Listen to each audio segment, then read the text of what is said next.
Salut, ici Julien et dans cette vidéo je voudrais aborder les méfaits de la télévision. Parce que je remarque que la plupart des gens considèrent regarder la télévision comme une activité sûre et sans danger, alors que c'est peut-être l'activité la moins sûre à laquelle on puisse s'adonner dans une maison. Euh, voilà, il y a beaucoup d'aspects négatifs liés à la télévision et de comment ça affecte notre cerveau, notre esprit, etc. Et donc, voilà, je vais parler de ceux dont j'ai conscience, parce qu'il y a il y en a plein dont je n'ai pas conscience, je suis sûr, plein de trucs beaucoup plus développés encore. Mais bon, voilà, je vais déjà essayer de passer en revue certains des aspects. Donc déjà, je vais mettre dans un gros paquet toutes les données scientifiques, tous les chiffres, toutes les statistiques liées à la télévision. Ça, c'est des trucs très importants à rechercher, mais comme c'est des chiffres, je ne les ai pas en tête et c'est assez facile à trouver sur Internet, donc je vais pas m'étendre là-dessus. Moi, je voudrais plutôt me concentrer sur des trucs qui sont du niveau du feeling, où on ressent la chose et d'une compréhension un petit peu moins terre à terre. Voilà. Bon, alors premièrement, il y a le fait que ça affecte notre âme. Parce que c'est que quand on perd notre temps comme ça devant un écran de télévision, c'est comme si qu'on envoyait un message à notre âme qui disait qu'on en a rien à foutre de notre vie. En gros, ça dit, voilà, j'en ai rien à foutre, j'ai aucune idée de ce que je fous sur cette terre. Ça, c'est la première chose, et c'est pas la chose, ça, c'est pas grave, c'est le cas de la plupart d'entre nous. Et voilà, c'est pas trop grave. Ce qui est grave, c'est d'en avoir rien à foutre. C'est de pas rechercher ce qui nous fait vibrer, de pas rechercher ce qui nous rend vraiment heureux. Et de pas essayer de trouver ce qu'on fait sur la terre, quelle est notre mission spirituelle, etc. Donc voilà, perdre son temps comme ça bêtement en face d'un écran de télévision, ça nous blesse énormément à l'intérieur. Et bon, ça bien sûr on s'en rend pas compte quand on est pris dans cette transe de téléspectateurs. Je sais parce que j'ai beaucoup regardé la télévision quand j'étais plus jeune. Et voilà, je sentais à l'intérieur de moi une petite partie de moi qui souffrait comme ça, un truc qui me disait je devrais arrêter ce plaisir faible de cette activité, cette distraction faible. Je devrais faire quelque chose de mieux quand même, je devrais voilà, faire quelque chose de créatif, je sais pas. Et donc voilà, mais il y avait une autre partie de moi qui disait non, non, non, voilà, ça te permet après de socialiser avec les autres, tu peux parler des émissions et tout ça, plein de rationalisation pour voilà, faire ce que en fait la partie la plus faible de moi voulait vraiment faire. Et voilà, une petite note à part, c'est que pour ceux qui ne savent pas quelle voix écouter, écoutez la voix qui vous dit d'arrêter de regarder la télévision. C'est celle-là la bonne voix. C'est la même voix qui vous dit d'arrêter de manger du sucre ou d'arrêter de fumer si vous fumez ou d'arrêter de boire de l'alcool. Voilà, cette petite voix, il faut l'écouter et l'amplifier. C'est pas la voix qui vous donne toutes les justifications, toutes les excuses pour toutes pour tous ces trucs addictifs. Dès que quelque chose est addictif, il faut se méfier, c'est mauvais signe, quoi. Donc voilà, premier élément. Deuxième élément, je dirais, c'est tout le côté contrôle de l'esprit, contrôle des émotions. Voilà, il y a énormément de moyens mis en place pour contrôler l'esprit et pour contrôler les émotions à travers la télévision, je pense. Et bien sûr, il y a beaucoup de gens qui n'y croiront pas, hein, les sceptiques, les fameux sceptiques. Mais voilà, il suffit de rechercher un petit peu, de faire quelques recherches pour se rendre compte que c'est tout à fait réel. Bon, il y a plusieurs aspects. L'aspect le plus évident, c'est dans le contenu de ce que disent les téléspectateurs, les acteurs ou ou les présentateurs ou les journalistes. Deuxième aspect, c'est par les images avec voilà, les messages subliminaux ou même tout le sexe qu'on nous balance à la télé, toute la violence, voilà, qui a pour but, enfin pour effet plutôt de désactiver notre cortex préfrontal et désolé, il y a des moustiques, et pour effet de rendre notre notre cerveau reptilien encore plus actif pour qu'on soit dans un mode de stress, peur, anxiété et qu'on cherche à juste vivre notre vie tranquillement sans faire trop de bruit, sans trop réfléchir et en consommant bien pour rechercher le plaisir facile. Voilà. Ensuite, il y a encore un autre niveau du contrôle de l'esprit, c'est l'alliance d'une fréquence à une émotion. C'est-à-dire à chaque émotion correspond une fréquence d'onde, et donc ceux qui veulent nous contrôler l'esprit nous envoient cette fréquence d'onde qui correspond à l'émotion qu'ils veulent nous faire ressentir. Donc la plupart du temps, ça va être des émotions négatives telles que la haine, la peur, l'anxiété, voilà, le stress.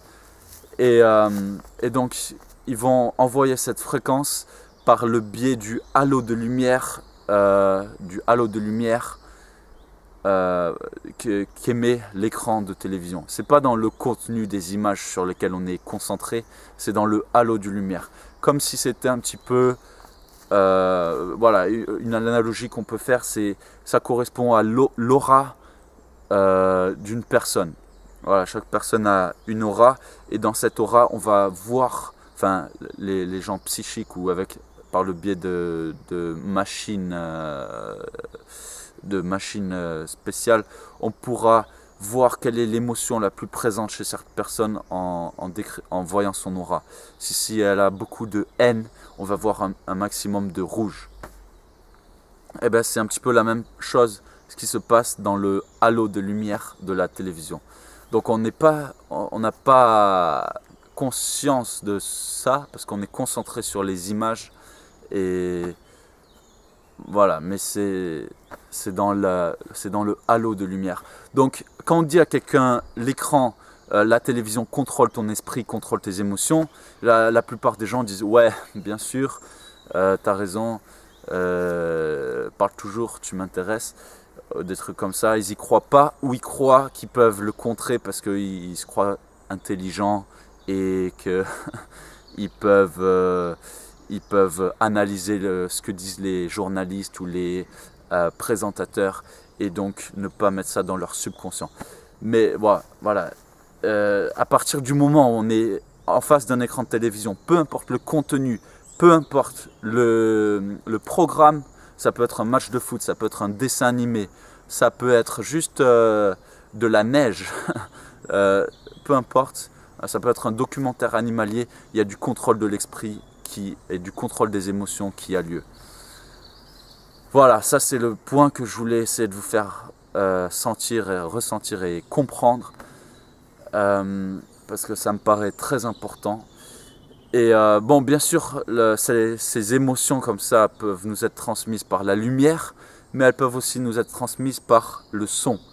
Et donc là, ça peut avoir lieu à deux niveaux. Un niveau microscopique où c'est dans la fréquence de la note, la fréquence de chaque note jouée, ou la fréquence de voilà, ouais, c'est la fréquence des notes. À la fréquence des notes, donc c'est réglé sur une fréquence disharmonique, non en harmonie avec ce qui existe dans la nature. Donc il y a pour effet de nous déconnecter de la nature et nous déconnecter de notre âme, de notre côté spirituel. Et ça peut avoir ça a lieu sur un autre niveau, un niveau macroscopique, où là, l'émotion est dans l'onde porteuse du message audio.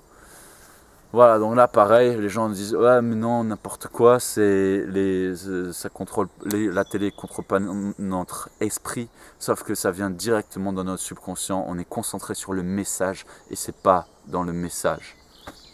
Voilà, c'est dans le contexte, on peut dire en quelque sorte.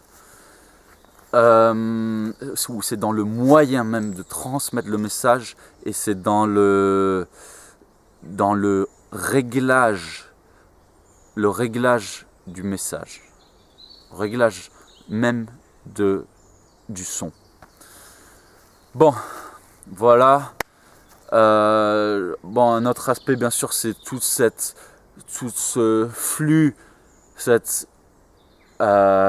abondance, cette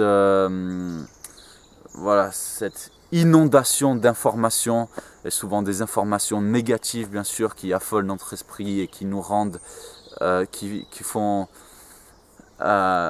notre esprit aller dans tous les sens. Sauf que notre esprit n'est pas comme un avion de chasse qu'on peut changer de direction à chaque seconde, mais c'est plutôt comme un gros paquebot qui met du temps pour changer de direction. Donc ça a pour effet bien sûr de nous rendre complètement qu'on manque de concentration, qu'on est incapable de se concentrer sur une direction en particulier, sur ce qu'on veut vraiment accomplir dans notre vie.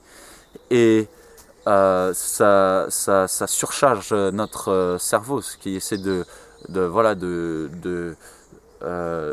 traiter toutes ces informations, quoi.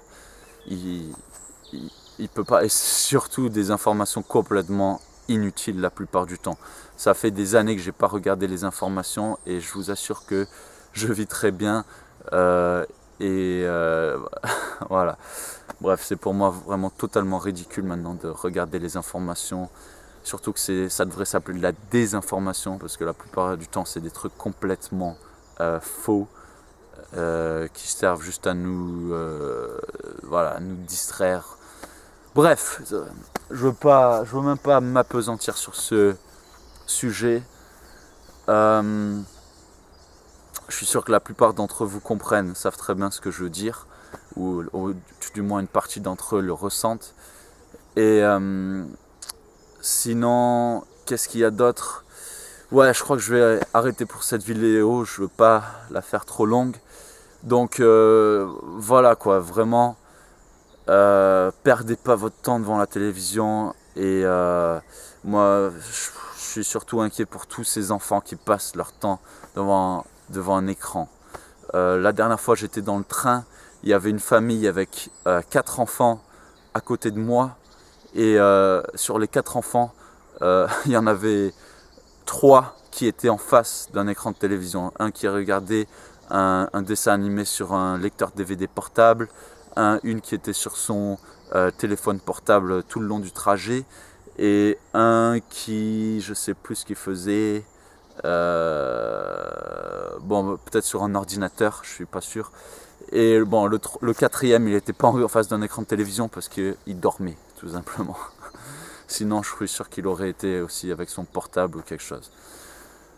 Donc voilà, ça c'est vraiment dommage parce que ça gâche énormément de potentiel. Voilà, moi je sais que quand j'aurai ma propre maison, il n'y aura pas d'écran de télévision chez moi. Ça fait des économies d'une part, et puis ça fait des économies de temps et d'argent. Mais bon, plus important que ça, c'est que ça me fait pas perdre mon temps et ça me gâche pas mon potentiel et voilà, comme ça bref, voilà, il y a toujours plus à apprendre, il y a toujours mieux à faire que de regarder à la télé. Voilà, j'espère que j'ai pu vous donner un sentiment un petit peu de mes bonnes raisons pour ne pas regarder la télévision. Voilà, donc vraiment, rien que quand on passe 5 minutes en face d'un écran de télévision, il faut comprendre qu'il y a déjà du contrôle des esprits qui a lieu et que ça nous affecte à un certain niveau. Donc moi, je passe vraiment jamais plus de 2 minutes en face d'un écran. Si mon père m'appelle dans le salon, voilà, je parle avec lui, j'écoute ce qu'il a à dire ou quoi, mais je garde pas l'écran de télévision parce que je sais à quel point c'est addictif et je sais que je pourrais très facilement rechuter avec tous ces programmes qui sont si bien faits, si bien designés pour nous rendre accros directement dès la première minute. Voilà, je prends pas le risque de passer plus de temps que nécessaire dans une salle même où il y a un écran de télévision. Voilà, j'en ai fini pour cette vidéo. À la prochaine.